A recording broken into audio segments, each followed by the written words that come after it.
Investigations after police gun accident at Sandringham. And making history, the race with the first Sunday bets for 2 centuries. Hello, good afternoon. Well, also tonight, a secret bunker opens its doors, and we'll have more from Patrick in the pantry. But first, a short time ago, it was confirmed that missing environmentalist Andrew Lees has been found dead in Madagascar. Andrew Lees went missing 9 days ago. His body was discovered late yesterday, close to where he was last seen. Apparently he was unwell and seems to have suffered a heart attack. He'd gone out on his own. He'd left the driver with the car and set out on foot on his own. And then the combination of being already fairly unwell, the heat, carrying his own equipment, it seems to have been a combination which was, in the event, fatal for him. Andrew Lees, the 46-year-old campaigns director for Friends of the Earth, started his career in Norfolk. His colleagues at Friends of the Earth in London say his loss will be greatly felt.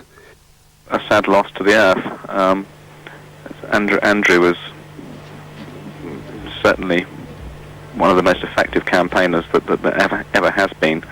A formidable advocate for the environment. There probably is none more formidable, and obviously he'll be missed by all of us and a great many other people too.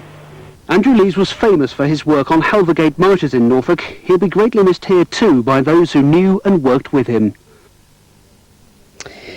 Well, Pat Gowan from the Norwich and Broadland Friends of the Earth is one of those who took over from Andrew Lees in Norfolk, and he joins us now. Well, Pat, obviously a great loss to the environmental lobby. Yes, a great loss to the Earth, and Norfolk in particular. He did so much here in the early days for Norfolk, maintaining our broadland habitat, you know. We wouldn't have our wetlands now on equal status to a national park had it not been for Andrew. So obviously he's going to be a very hard act to follow, but you're going to continue with his work. Well, yes, they're very big shoes to step into, I'm afraid, but we will continue, of course, and naturally we shall keep our eyes on things just in the same way as Andrew did. Pat Gowan, thank you very much indeed. Well, other news tonight, and a police officer has been suspended from firearms duties after a gun accident during the Queen's New Year holiday at Sandringham. James Bush reports. Norfolk police say an inquiry has been launched into the incident, which happened on Tuesday in the Armoury at Sandringham. The Queen and the Duke of Edinburgh are understood to have been on the estate at the time. The gun went off during a safety check. Other officers were present, but no one was injured. The police say procedures have now been changed to ensure that a similar incident can never happen again. The officer concerned has been taken off firearms duty pending the outcome of the inquiry. Mildenhall Greyhound Track in Suffolk has made history early today by taking advantage of new legislation that allows betting on Sunday races. The course stretched its Saturday night card to end just after midnight. 8 other courses took advantage of the new law, including Yarmouth Stadium, as Tim Curtis now reports. First out of the stalls was Mildenhall, where the dogs ran just after midnight. The new Sunday trading laws replaced the Sunday Observance Act of 1780, allowing betting offices to open. But it could have been divine intervention that brought the rain to Yarmouth Stadium this afternoon. An inauspicious start, but the managers here are confident. As it's wet and cold and we're getting slightly damp stood here, they're here but they're inside. I mean, we could have been snowed up, so I'm quite pleased with the attendance. I think we must have 1,000 people here, so it's not bad for the first one. The crowds that bothered to turn up mainly kept to the bars. Greyhound racing is still seen as a cloth cap sport, but managers here want Sunday racing to turn it into something of a family occasion. That's quite enjoyable on a Sunday afternoon. You wouldn't be doing nothing else, would you? I think it's nice to have a day out, Sunday dinner time and what have you, so I don't mind. If people want to go to church and religionists are certainly up to them, I'd sooner come here. Bookies are in short supply at Yarmouth right now. More are being recruited for the holiday season ahead. Sunday racing can only improve for them. In the long run, it'll probably be a good thing for us, but obviously, as you can see today, there's not that many people here today. In the middle of the winter, I don't think it's going to be that wonderfully good, but in the summer, when the holidaymakers are here, it'll be a good thing, yes.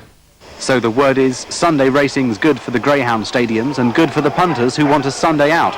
It's certainly a bad day for committed Christians who want to keep Sundays special. I have no personal opinion as to whether Sunday racing is a good or bad thing, but I'm just taking the money and running. Tim Curtis. Territorial Army soldiers from Cambridgeshire have been taking part in a special exercise this weekend at the Thetford Battle Training Ground in West Norfolk. Richard Swallow reports. Night patrols and dawn attacks were used as the soldiers played the part of UN troops sent into a trouble spot to rescue hostages.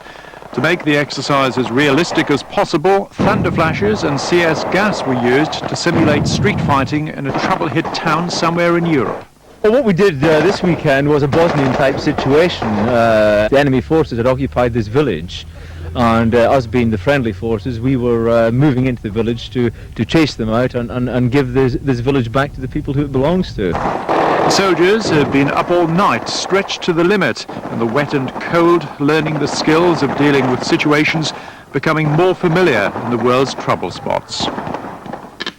Huge public interest in a former top-secret government nuclear bunker in Essex has prompted the new owners to stage 2 open days this weekend. This report from Phil Johnson. There's been a great deal of interest in the underground complex at Kelvedon Hatch near Brentwood. It has enough space for 150 people to survive for 28 days and would have become the seat of regional government in the event of a war.